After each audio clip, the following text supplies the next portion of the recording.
Thank you for coming along to Data Engineering Melbourne. Today we've got a fantastic talk coming up from David Colls, talking about data mesh. We'll follow the same format that we do for most of these meetups, which is at the end of the meetup after David's talk, we'll also open up community marketplace. So that's an opportunity for anybody to share with the community anything on a range of opportunities, either whether they're looking for work or whether they have work available and are looking for data engineers and people to do the work. But it's also an opportunity to share about projects that people might be interested in or be involved in. If there's some open source technologies or tools that people want to talk about, then we'll give everybody 60 seconds to tell them a little bit about themselves and the project or the opportunity that they're looking for and that sort of thing. So if you hang around after the talk from David, then we'll go through the community marketplace and cover that off. So without further ado, we'll introduce Dave Colls.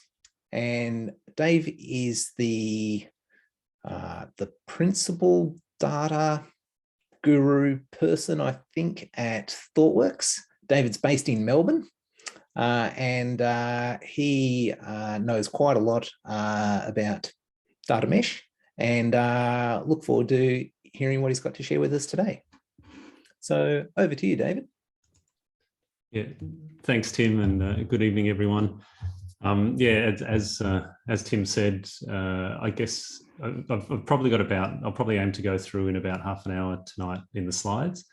And so depending on how time is going, we can have questions throughout, but I'll probably try and leave a bit of time for questions at the end as well. I do want to keep it pretty relaxed tonight because I know we were just talking as people were filtering in about the ongoing lockdown situation, and you know, I totally understand if anyone needs to drop off to attend to kids or tidy the house or whatever else comes up. So yeah, look after yourselves, and this recording will be available afterwards as well. So I will just share my screen too. And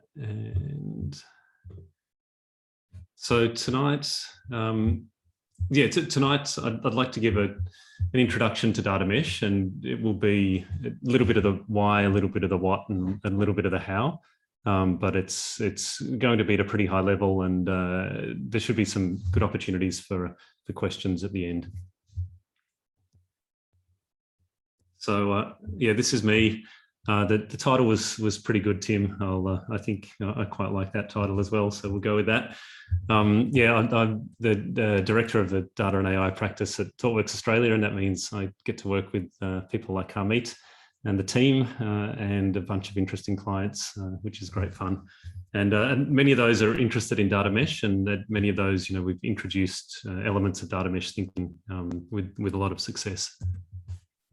And so tonight, I'll talk about the drivers first for data mesh. You know, what was the origin of the concept? What were some of the fundamental observations of the data environment that led to proposing a different way of looking at data architectures, and then explain how those are crystallized in the kind of core principles and building blocks. And then just a couple of lessons learned from us about trying to apply these principles in our work. So to start with the drivers for data mesh, I mean, I guess we're all familiar with the trajectory of data over the last couple of decades in organizations that we work in, and probably familiar with the V's of data as well. And over time, you know, we've seen data volumes increase. We've seen the variety of different data types that we work with increase. The speed of change in those in the incoming data, and the expectations around the speed of change of the business in response to that as well, increasing, and to a point where the challenge is not to manage any of those mechanical aspects, but it's actually to be able to get some value out of data in the face of all of that complexity. And what we see is, although it remains a major focus for many organisations, and with large investments year by year in data, those investments alone and the evolution of technology to handle some of the mechanics of working with data is not enough to guarantee that we'll meet the expectations of programs that they're intending to drive business outcomes with data, such as further innovation, competing on data and analytics, creating a business asset from data, building culture, and building data into the way that organisations work every day. So despite ongoing investments, it's still not a sure thing that the outcomes will follow. I think it is improving, and but there's still a potential to improve a lot further.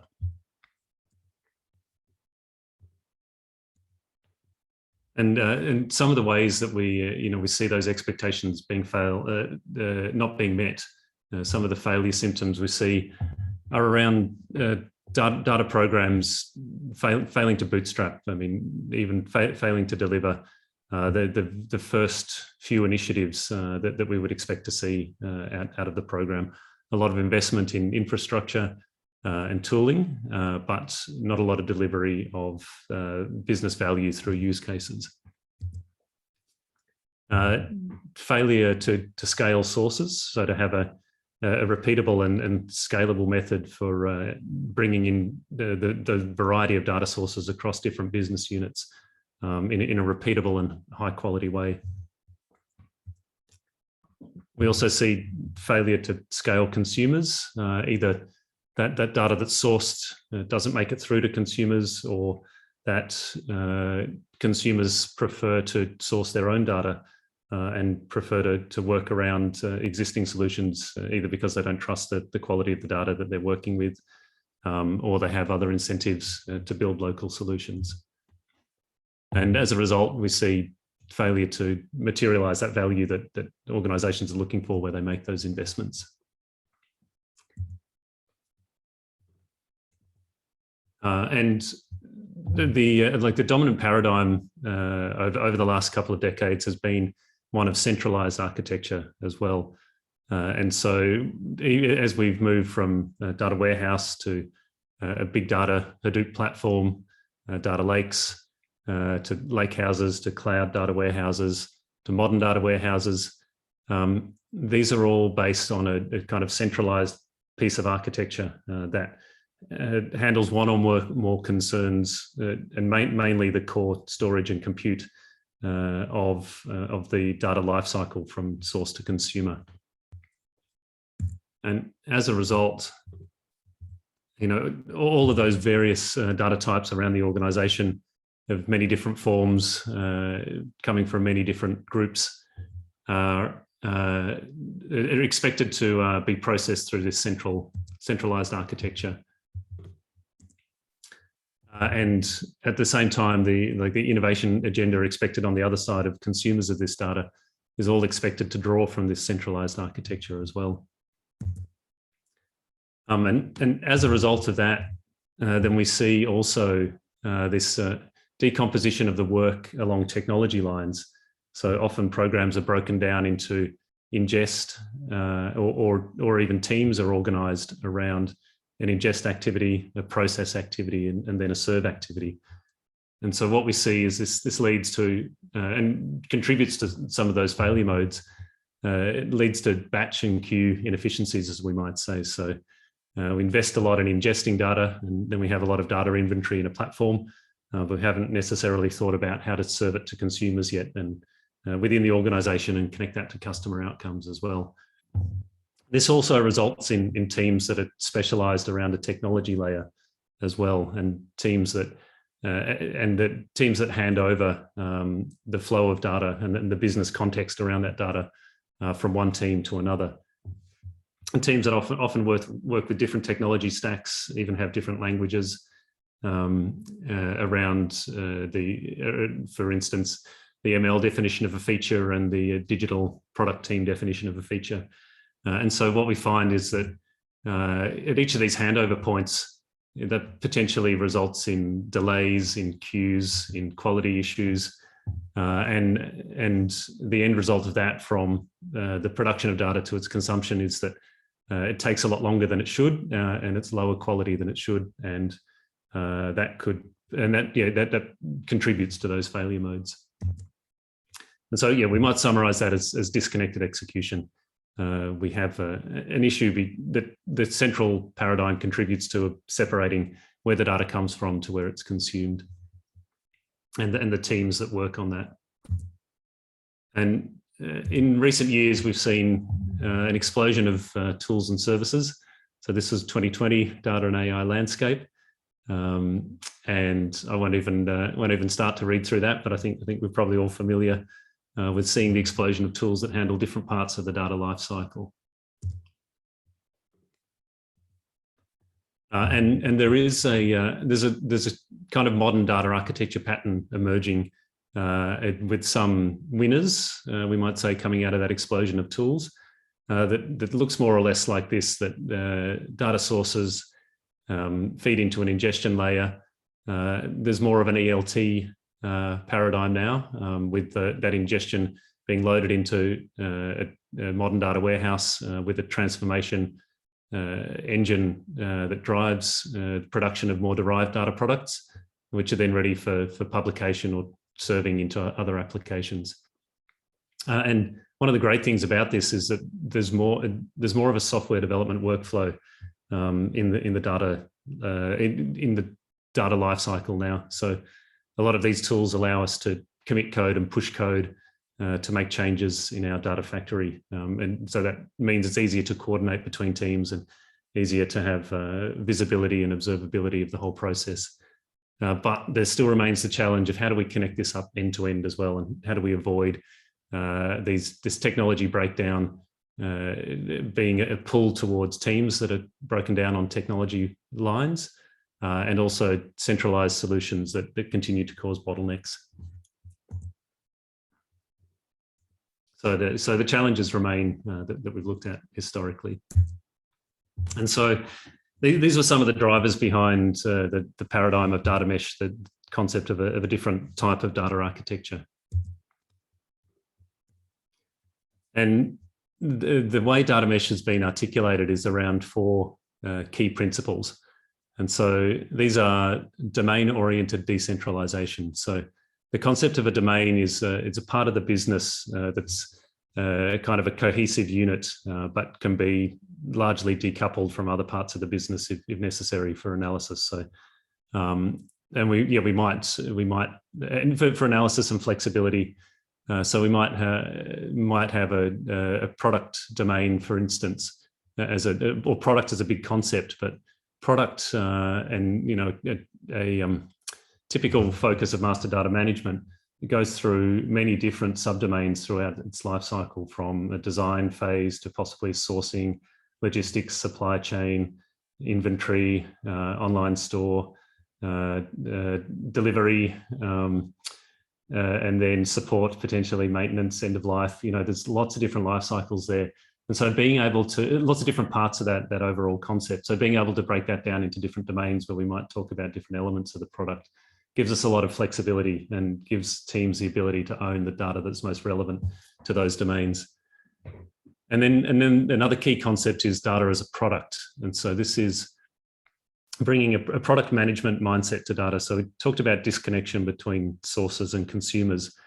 And the intention of data as a product is to understand the needs of consumers of data at the point of production, and to, much as you would a digital product, to understand the needs of consumers, understand how they're using the product, tailor the product to meet their needs. The same thing is possible with data. And it might go beyond the functional attributes of the data, the rows and columns provided, and it might include cross-functional requirements like how frequently is it updated, how fresh is it when it's delivered, what different forms can you get it in? So thinking beyond the pure mechanics of the contents of a data set.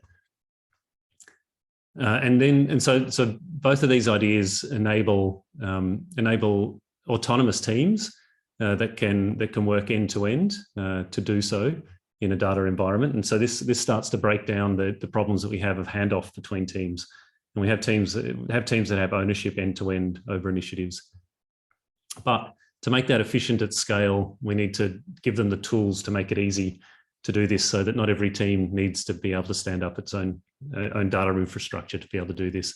And so this is where the idea of some shared infrastructure that is self-service comes in to support data mesh. And the intent of this is to provide a common platform that makes it easy to stand up and manage data products and coordinate as teams. And then enabled by that self-serve infrastructure, but also defining what it looks like is the concept of a federated governance layer. So given that all of these teams are autonomous and able to work independently to pursue outcomes with data, how do we actually keep some level of coordination and visibility at an enterprise level, so that we don't have anarchy. We have autonomy with alignment rather than anarchy through federated governance. And so we could break all of these down a little bit further as well. And so if we look at the domain-oriented decomposition of data, we talked about some example domains across the product lifecycle before. Some domains might be aligned with where data is created, the source of data. Some domains might be shared aggregates for bringing together multiple data sources that are used in multiple scenarios as well. And then some domains might be more aligned with the consumption. So these might be planning or operations functions that are more concerned with understanding data from a range of different sources and aggregates.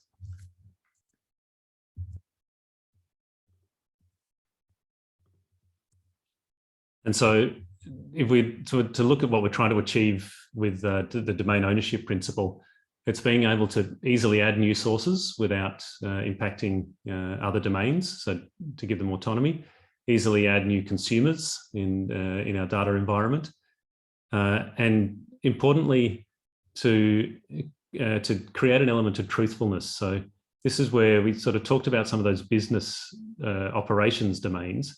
And the domain-driven design is used quite a bit in the development of large-scale operational software systems.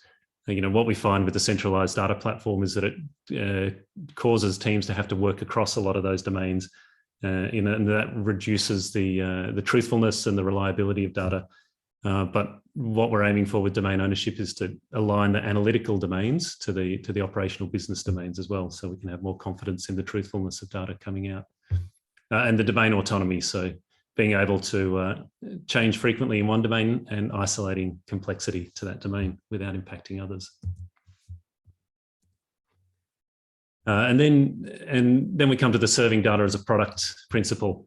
And this is around delighting consumers with data that's easy to find and easy to use, and comes with guarantees about what scenarios it can be used in and how fit it is for certain purposes. And at a technical level, there are considerations for a domain-oriented data product, and this is what data mesh considers as the fundamental quantum of architecture. So this is the building block that you plug together in different configurations to build an architecture based on data mesh principles. And so what we see in the lozenge shape there of the data product is that the data product has input ports where it receives source data, or input data rather. It can transform that data into output ports. And those output ports can be of various forms. Input and output ports can be of various forms in this conception.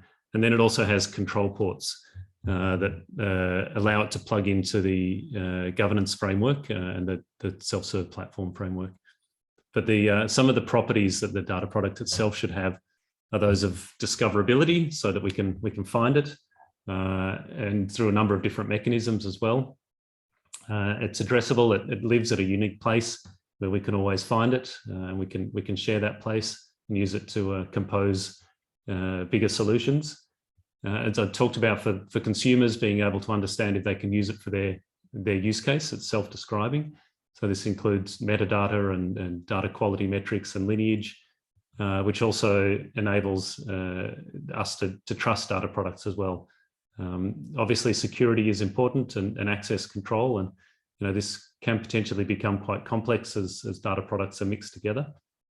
And in terms of that intent to build a whole that's greater than the sum of the parts, should be interoperable with other data products, and the control ports provide some of those interop mechanisms. So we look at the objectives of data as a product. Primarily, it's around serving data that meets users' needs, and we can use a range of measures such as the pirate metrics. Look at a product funnel, all sorts of things that we borrow from product management world to measure how well data as a product is working. Ease of discovery, we can borrow measures from the search world to understand how well consumers are able to find data products. We can look at measures of trustworthiness around whether how easy it is for consumers to evaluate the quality of a data product.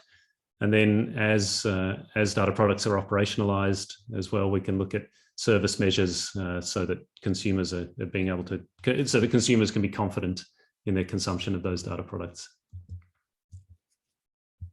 And then if we look at the self-serve platform, as I said, the intention here is to be able to support a large number of data products without each one of those having to reinvent the basic infrastructure that supports them, and to reduce the cognitive load on the teams that are building data products so that they can focus on their customer outcomes. And the objectives around the self-serve data platform include indeed abstracting that complexity, enabling the domain teams to work autonomously. So the intention of self-serve is that no backlogs, a task for a domain team doesn't create a corresponding task in the backlog of the platform team. The intention is that the domain team should complete their tasks without relying on the platform team to take manual action. Helps domain teams build compliant services so that the data mesh is a rich ecosystem, and automates as much as possible of the process of building and running and coordinating data products. And then given that we have a rich ecosystem of independent data products owned by domain teams, supported by a platform that makes things efficient, then the final part of the puzzle is the governance model that allows those teams to work together and to coordinate together. And that relies on some of the platform features. It relies on data products doing their bit to conform to the automated parts of the governance model. But it also relies on people meeting and talking and reaching agreement on how to do things in the best way. And so if we look at the objectives around federated computational governance, it's about going above and beyond each individual data product to act for the common good. And in that regard, many of the traditional data governance concerns are still in scope around confidentiality, integrity, availability. But I think one of the big areas where data mesh has a different focus is around that availability focus. If we look at data as a product, being discoverable, quality, easy to assess the quality, easy to consume. But the major difference I would say in this case is that the intent is to decentralize that governance as much as possible. So a central team being responsible for setting the standards that data products should adhere to, but then domain teams and data products being responsible for adhering to those standards and publishing their compliance, publishing their quality metrics in a decentralized way if required. And so there's various ways we can look at how much of the governance model sits in a central team and how much of it sits in domain teams with some scorecard measures of decentralization. To stop teams stepping on each other's toes, the coordination element is pretty key. And so this is where software development workflows can be very handy as well for coordinating a lot of changes at a large scale. What we want is for consuming teams to have the shared visibility of how data products are working today, but also how they might work in the future. And so being able to, so being able to publish schema, metadata, quality metrics, but then also being able to publish plans and share plans about upcoming versions or changes to versions or breaking changes through code that's committed and built in different environments is a powerful way to coordinate between teams. And as a result, we're expecting to see a richer mesh where the number of connections and the returns improve with each new data product. And so that's another measure that we can look at for federated computational governance. And so that's a very rapid tour through the main principles and how they're intended to play together as well.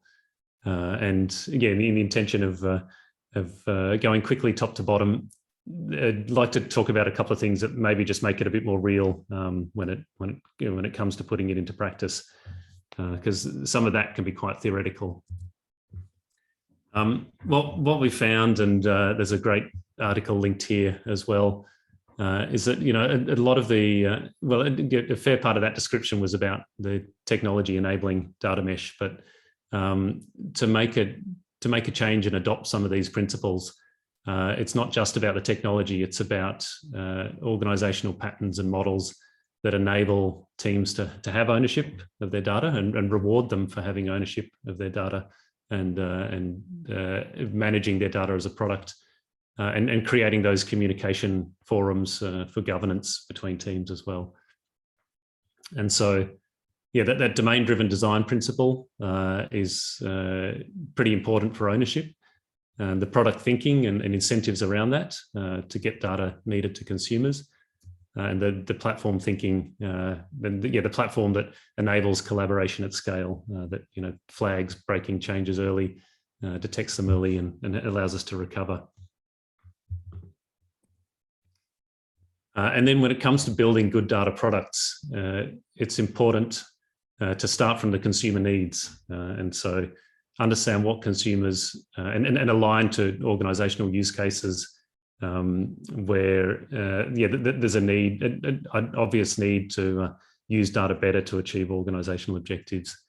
And if you're not building to those needs, you risk falling into some of those old traps of populating a data lake with data that doesn't actually go anywhere.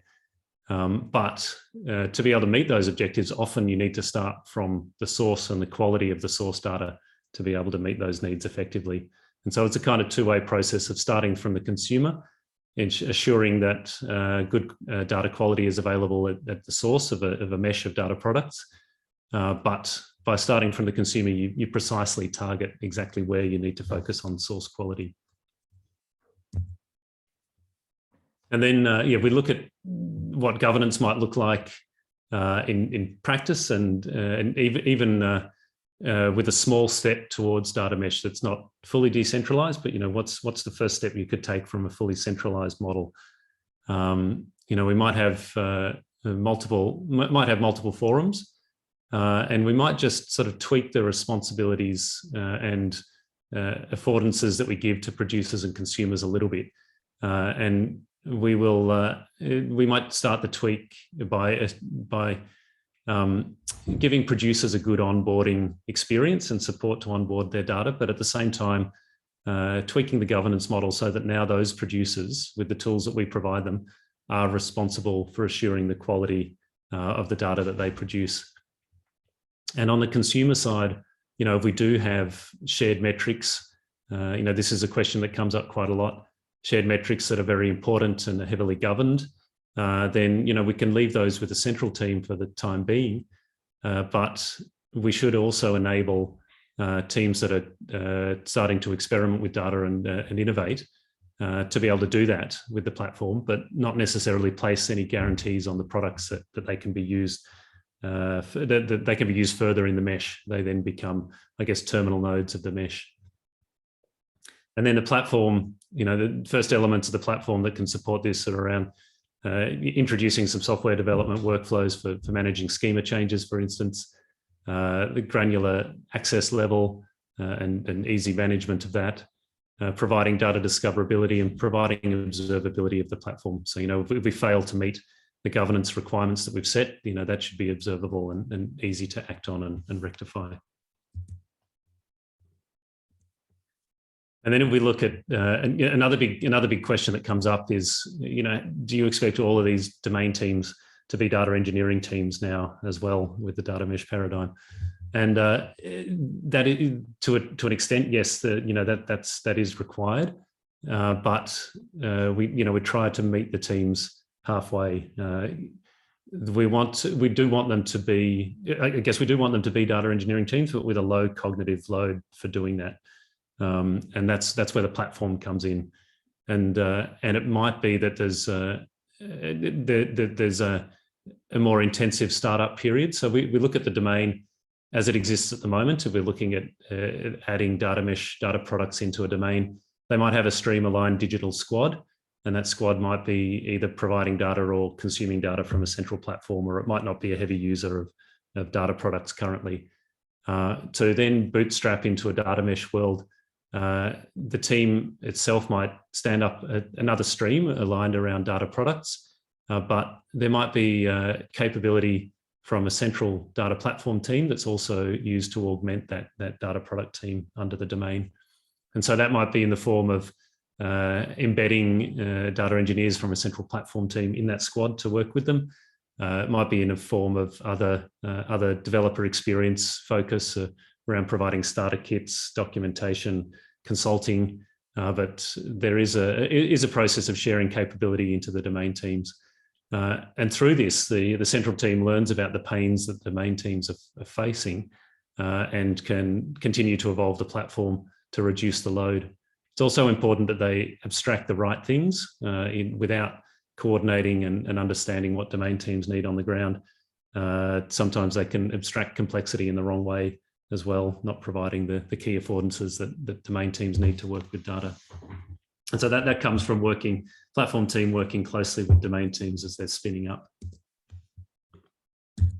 And around how to get to like we talked a bit about the importance of connecting data through to consumers and building out in that way. Certainly look at driving the development of a data mesh in thin slices aligned to business use cases as well. And the way this might look is that we work with stakeholders around various business functions, and often there are a number that are heavy users of data currently, and there might be others that want to make more use of data.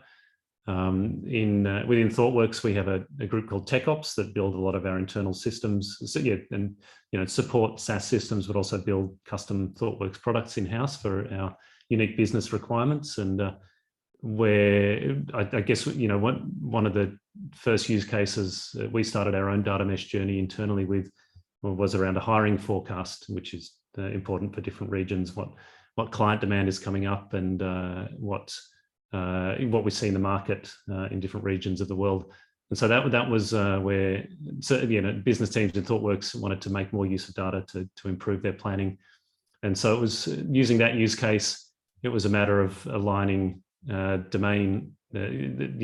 aligning from that use case down to the platform capability by consideration of the data products that would require, and coordinating the domain team, business, I guess the project management, product design, business analysis element to that team, and the technology, software development, and data product development of that team, aligning that top to bottom from the use case through to the platform capability. And we were then able to repeat this across a number of use cases. And the observation was that then those early adopters demonstrated what was possible, and kind of opened the door to an early majority of different parts of the business proposing use cases and coming onto the platform. And just another consideration around this design of good data products the fact that it's, a cultural governance and organizational shift is that, even with this amazing ecosystem of tools we've got currently that make it very easy to stand up new data initiatives, we still have this ongoing concern around information quality, being able to discover data and assess the quality of it and govern that. And so, we still think in this environment that end-to-end focus and ownership of data by teams, domain teams, is key to solving that problem of information quality. And I think that's more or less it. So yeah, there's a lot more out there. There's been a bit of chat on Twitter about data mesh recently, different perspectives. There's a couple of the key posts here from Zhamak, and also you may or may not be aware that there's a book in development, and there are some, you can get access to some chapters of that as they're being produced. So yeah, that's kind of the formal part of the presentation, and happy to have some questions now.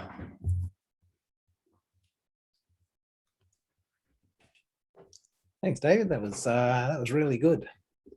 Does anybody have any questions? You can either use the chat window if you don't want to talk, or if you want, you could potentially unmute yourself and ask David directly.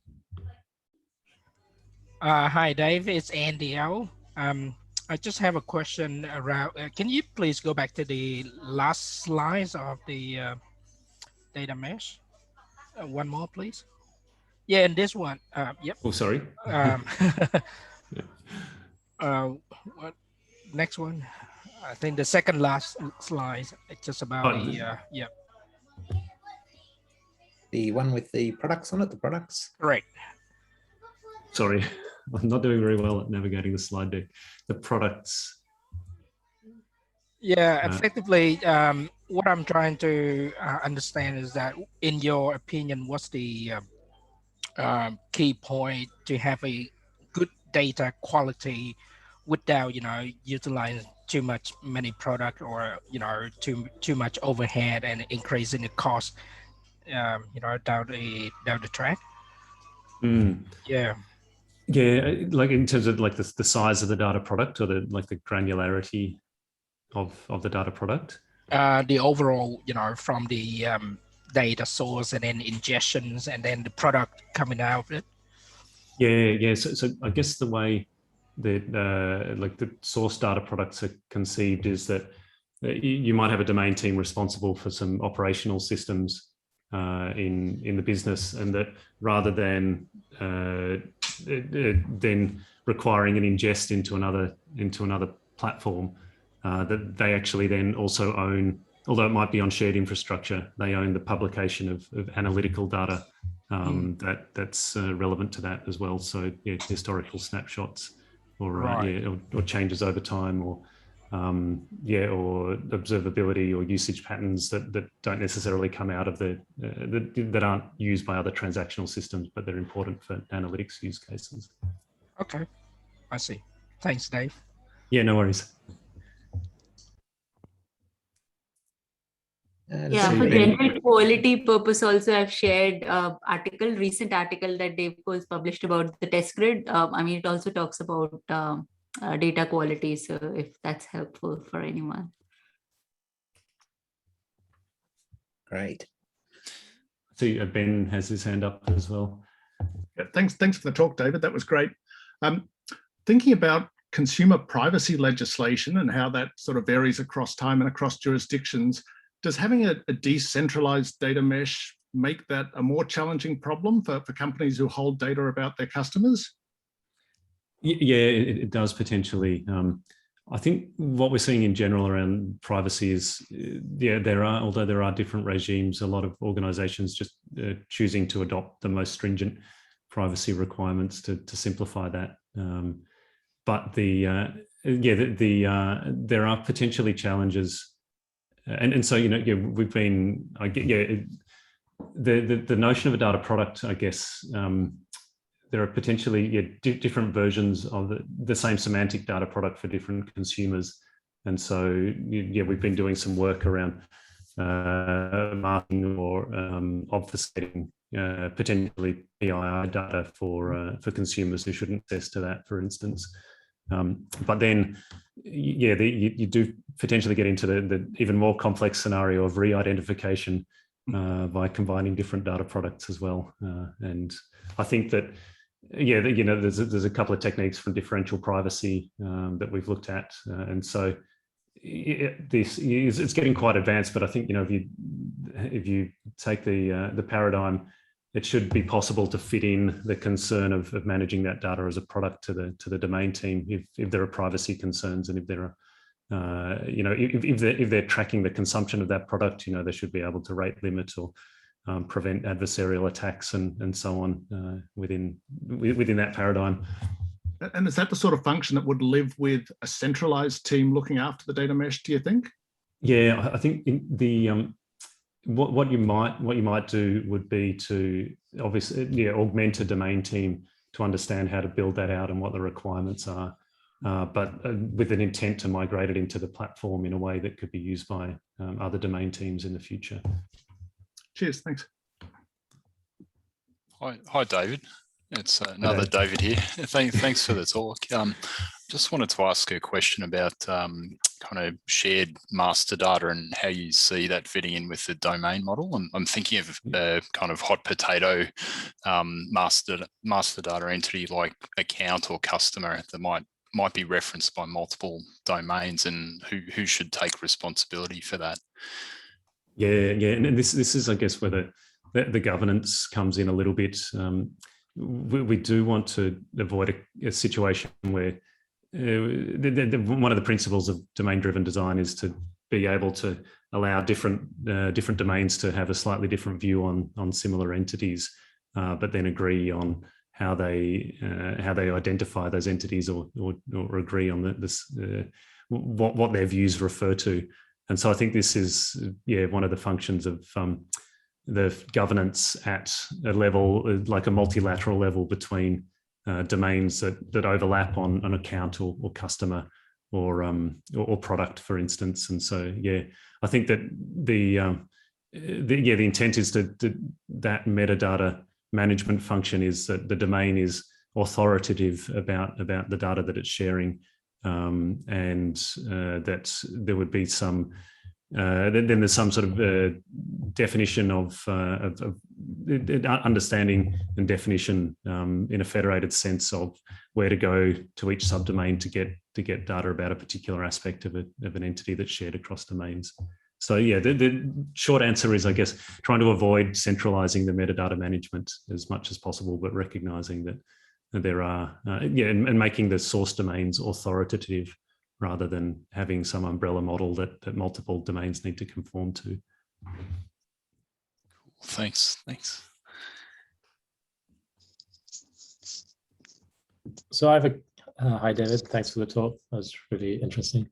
I have a question. If you think there is a space for doing the data lake house centralized approach as a stepping stone to going into, like, to then enabling other people to do a similar thing of producing data as a product. And given that it is hard to find data engineering talent and hard to enable teams to do that, maybe to do it like in a specialized team as a sort of show of how to do it and then replicate that out. Do you think there's a merit to doing that? Or skip over the data lake? I think the reality is that there's not tooling designed specially for the data mesh paradigm currently, and so you will be trying to implement it on existing tooling that's more focused around that data lake paradigm, and so that can be the path of least resistance to get started, definitely. And it's going to be a journey, and the bigger clients that we work with, they understand it's a multi-year journey. And so there's obviously going to be intermediate points, and those intermediate points and those starting points might look more data lakey than data meshy. But I think this slide that I've got up currently I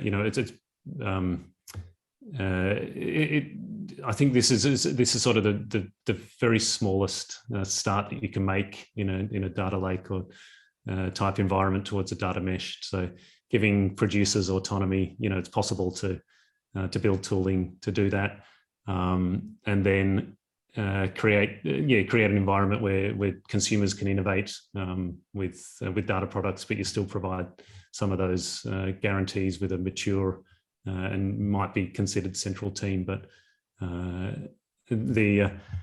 so it's a place you can start.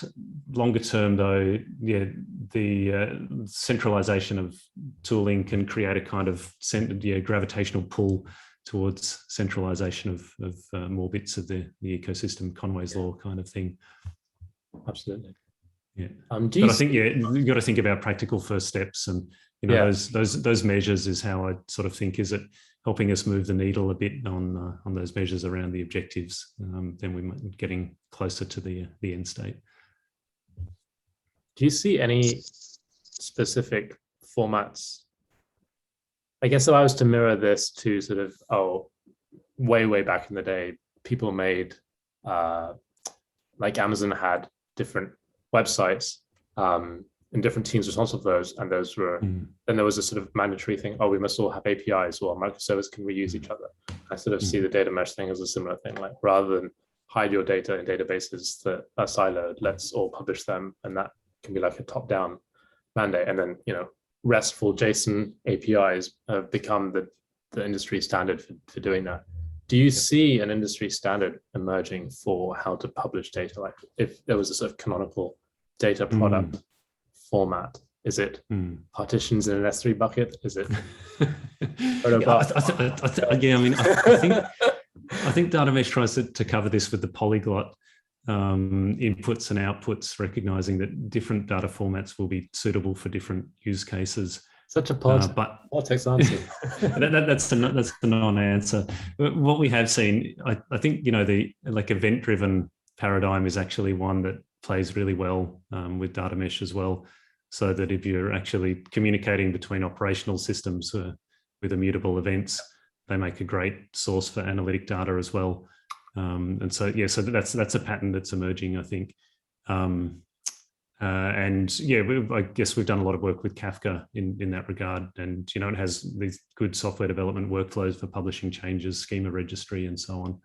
And so in that respect, that's something of a standard there. But then, S3 buckets and Parquet files are a pretty good standard too. Cheers, thank you.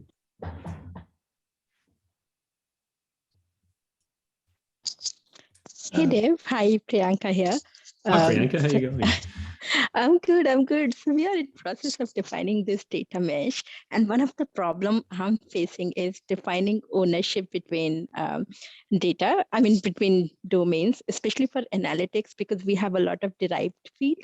So how do you handle that, especially for fields which we use for analytics?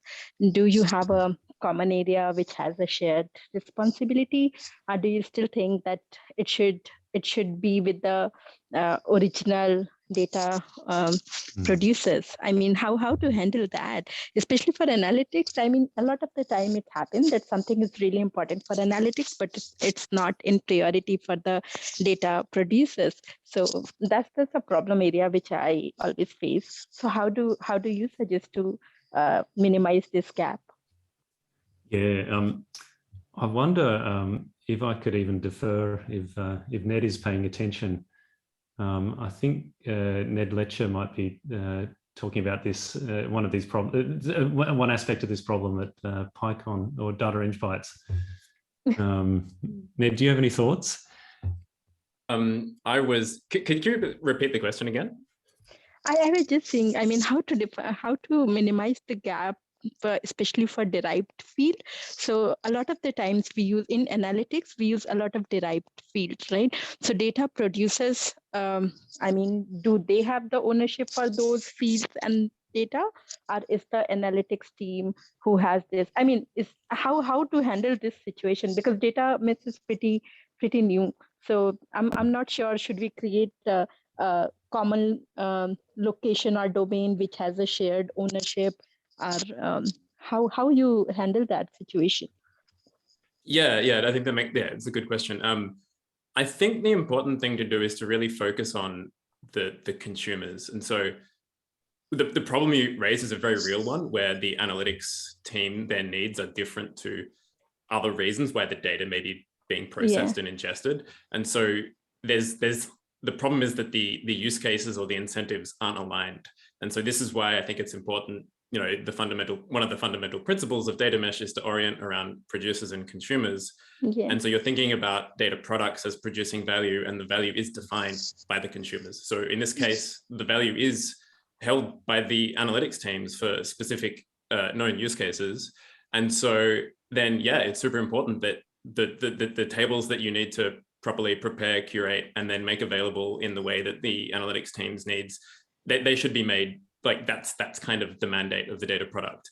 If it's not, then they shouldn't. Then the analytics team shouldn't be making any assumptions. And so I guess there's a distinction between, you can sort of think about data products as, there's all this data everywhere, but some of it isn't going to be made available to consumers. So you can think about data on the inside a data product, and data on the outside. It's like what's made available. And so that's why you have well-defined interfaces and schemas that are discoverable, documented so they're understandable. And so anything that's not kind of on the outside that's part of that interface, there's no guarantees. And so ideally you shouldn't be able to access it, so that then you're not going to run into that trap of the schema's changed and like, oh, well, why are we using that table anyway? So, I would put in those, think about it like that. I guess it's obviously, it's hard to get to that point, right? Because if you're sort of adding that level of governance in, then there's possibly valuable data that's ready to be used, but with the caveats of who knows what could be going on. So you have to put all the groundwork in to get to that place. And I think that's the challenge of how to sort of do the on-ramp. And I think, having this discussion recently, and I think it's probably worth trying to think about, there's different incentives you can use. So there's like the carrot is to like try and make the data product as usable and as accessible as you can in the way I was describing. So it's like the happy path is to use the stuff that's there. And then the stick is to say, well, actually, no, if you have to get it from this source, and you make things not available. And so it's probably using a range of techniques, both from the positive incentivized and the sort of, no, if you don't do this, you can't use it. But it's a tricky one to get to, for sure. I completely agree with you. It's just like we are starting with this thing, so to having this level of clarity at the start of the design is definitely something, is a target to achieve. But agree with what you said. I think focus on the value that you're trying to produce, and that's sort of the steel thread that flows through the whole equation. And it's a challenge to get there. But use that as sort of the guiding principle, I reckon. Thank you, Ned. Sorry to put you on the spot. That was amazing. Adding to what Ned mentioned, I think recently I worked on a project where we had like a similar challenge, but there we had to fix it by like doing an organization level presentation where, making everyone agree that, okay, you may not need that product, but this is required for an organization. So every owner, every source has to own the ingestion part of it. So there's a bit of organization or ways of working also that comes into this change of mindset. Agree. and there's another good talk to check out. I think a bit of a precursor to data mesh called Data Devops from Arif Weider and Sean Gustafsson from AutoScout in Germany.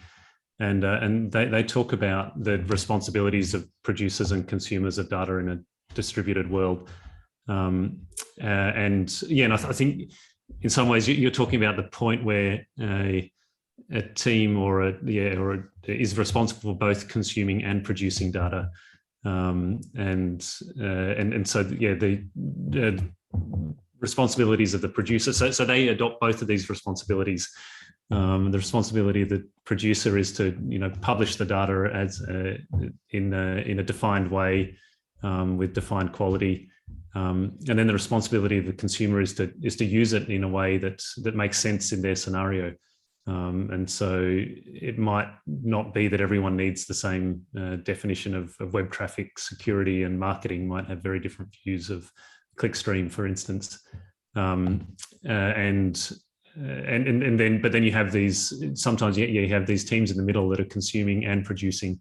And so then they have to adopt sort of both sets of concerns. But yeah, the other way to think of it might be if you think of the data mesh as a graph, then when no one's dependent on your analysis or your data product, then it's kind of on the inside, as Ned said, and there's no downstream dependency on it, so you can do what you like. But yeah, once you create a downstream dependency on it, then you need to provide some assurance to the consumers. And so that might be another lens to think about. Is this a great insight? I'll check that talk as well. Thank you. No worries. If nobody has a question, can I ask one? So first off, again, thank you very much, David. It was a fantastic and insightful presentation. I liken domain-driven architecture for this, or domain-oriented design for this, to when Agile first sort of came to Melbourne as well, which was, it was such a paradigm shift for organizations to go through, that taking that first step was really, really hard. And those that did take those first steps were the ones that failed first. Yeah. if you understand what I mean. And I can see the problem, right? I'm making a comment on what Ramsey was saying before, and your answer to that, which is, this data mesh is a multi-year endeavor, but then so is a centralization program, right? So how do you see an organization getting to that point where they safely take those first steps towards domain-oriented architecture, or and again, likening it to Agile, trying not to make those mistakes? Yep.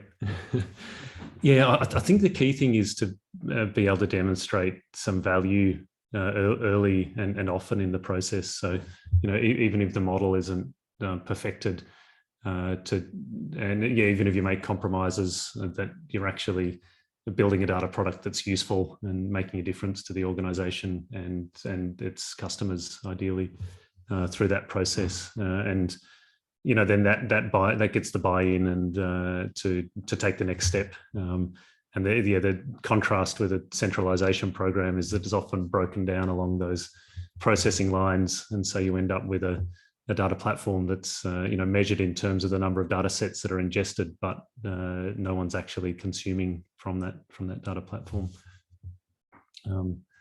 But yeah, I think another model that we've thought in terms of is microservices, and there've been some good talks, going back a few years around the early days of microservice adoption, about starting with just one microservice. The first microservice took 3 or 6 months to get up and running, and be able to deploy independently and integrated with the rest of the ecosystem. Then the next one took 2 months, and then the one after that took a month, and then the following month 5 were released, and so on. So I think that there can be a kind of accelerating process as well, like a bottom-up sort of approach to it. And yeah. Thank you. Appreciate that. No worries. I don't want to refer to any other exponential growth curves at the moment, but that might be a way to think of it.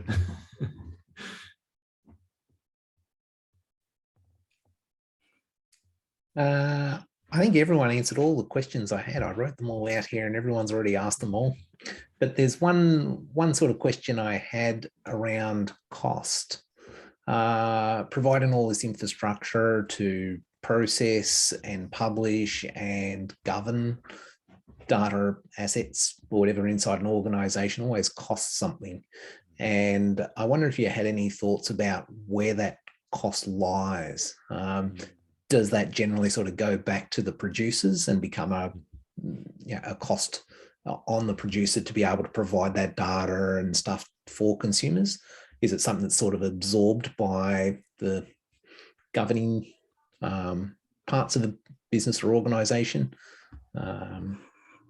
Yeah, look, I think, and it's a great question, Tim, and I think it is a bit of a barrier to teams owning their own data. You know, it's much easier. And we were talking about this with a client the other day as well, and we talked in terms of I think in some ways it's similar from the shift from projects to products in the digital world as well. So, you know, once upon a time you had a project to spin up a piece of technology, and then the team was disbanded, and you know the project didn't absorb the run cost of that piece of technology, but at the same time you lost a lot of IP and the ability to continue to evolve the product to serve customers' needs.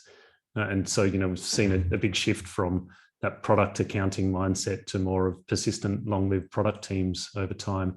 And I think that like data is kind of treated in the same way at the moment. You know, once it leaves the producing team, it's not their responsibility, and they don't bear the cost for it.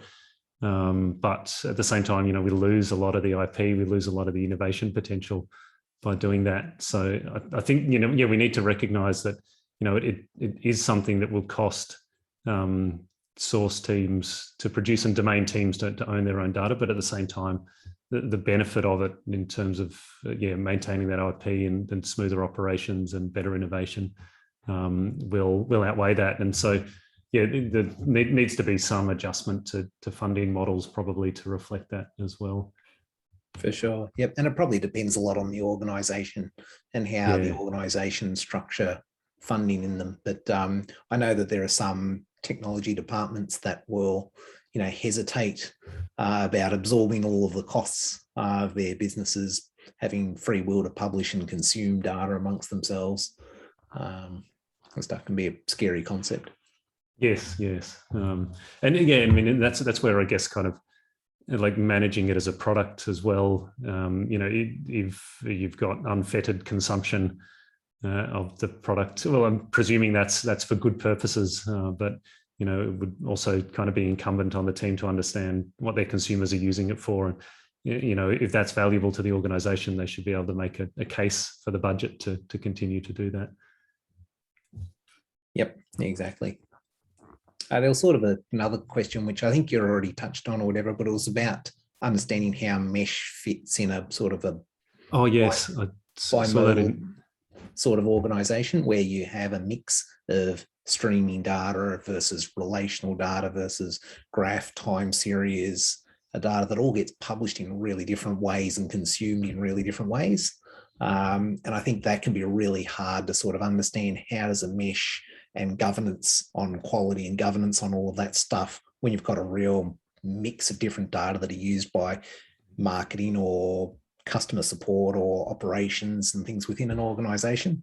I think that can be a bit of a challenge as well to learn how to adapt that. Yeah. I think it is a challenge. Combining, you know, you're working across all those different types of data in one place is not an easy thing to do. I think it's, you know, it's kind of clearer how to kind of assure the quality of a tabular data that's produced on a regular schedule. But I think that we can, you know, borrow the general thinking around that and apply it to any other type of data that's published and shared. Yeah. I really like Ned's views about focusing on the value. What value do we get out of this? And if it's valuable, then, you know, then it's worth investing in.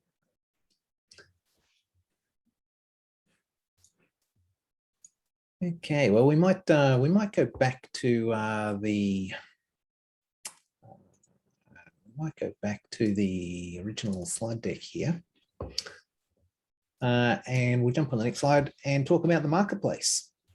So this is a great opportunity for anyone to share with the community and talk about whether it's a technology or something that you're developing and want some help with or anything, or also for people that might be looking for work and opportunities in the data space, or for organizations and stuff that might need people. We'll open the floor and give everybody 60 seconds, one at a time, to ask you a question and present a bit about what sort of work you're looking for or what sort of opportunity you have, or tell us a little bit about your open source projects or things that you're doing.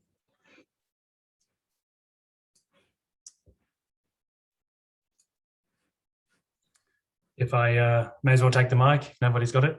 Sure. Just a quick one. I work for an organisation called Zatara, so I don't want this to be an advert. We are a Melbourne-based network data platform provider.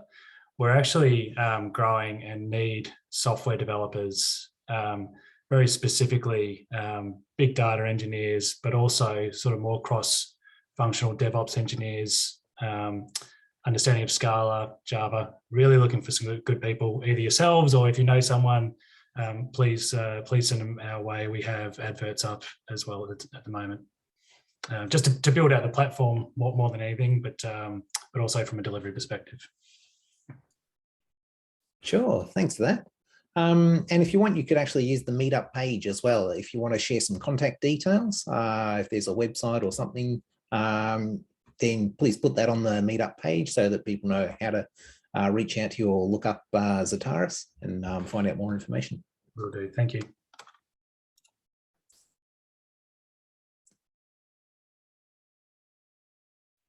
Anybody else? If there's no one, I can share a couple of details. So there are two conferences coming up. One is Xcon, which is on September 13. I will just share the link in the chat. So it's a ThoughtWorks external facing conference, which we do to share our passion of technology and software. So this time the theme is security and risk. So we'll have various topics. So feel free to take a look at this conference, and if you want to join, please feel free to register. And there is another conference which is data engineering conference, which is coming up in October. It's as the name says, it's about data engineering. There are various interesting talks, so if you are interested, feel free to register in that. Thank you. Thanks, Harmeet. That's really good. So we've got some links there. I'll paste those. Can I jump in? Sorry, Tim. Yeah, jump in. Yes. Sorry. Just to say that related to that, there's yet another conference coming up, PyCon AU. Australia's Python conference is coming up in September, and there is a science, data, and analytics track, which I'm helping to organize. Program looks really good, so yeah, go check it out. Awesome, thanks for that. People are sharing a bunch of links, which are really good. And I was going to say, I'll publish these links on the Meetup page as well. So they don't have to madly write them down or copy and paste them. We'll share them on the Meetup page as well. So that's good. If you've got one for PyCon, which you've just shared, which is great. Thanks, Ned.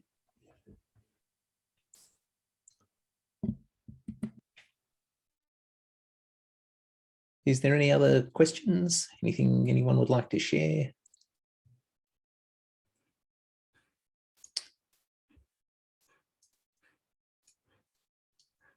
If not, we'll move on. Oh, sorry, that was the community marketplace slide. Sorry, I missed that. But we've been through that, which is good. So we'll sort of finish off by saying thank you to ThoughtWorks, both for providing our wonderful presenter, Dave, this evening, but also because ThoughtWorks do support this Meetup group. So they help cover the costs of running Zoom and all of that sort of thing, which is really important. So big shout out and thanks to ThoughtWorks for that. And if you have any thoughts about new talks and presentations that you'd like to hear about or topics you'd like to hear about, then please reach out to one of the organisers. Our details are on the slide there. So there's Andrew Jones, Harmeet, and myself. And so we'd love to hear from anyone that has any thoughts about particular tools or technologies, and stuff that you'd be interested in hearing about, or if you've got something that you'd actually like to share and present, whether it's a project or something that you found really interesting that you'd like to share back with the community, please reach out to any of the organisers and let us know, because we'd love to hear about it. The next meet is scheduled for Thursday, the 30th of September. So keep an eye on the meetup.com page and we'll publish some details about that talk shortly. Thank you very much.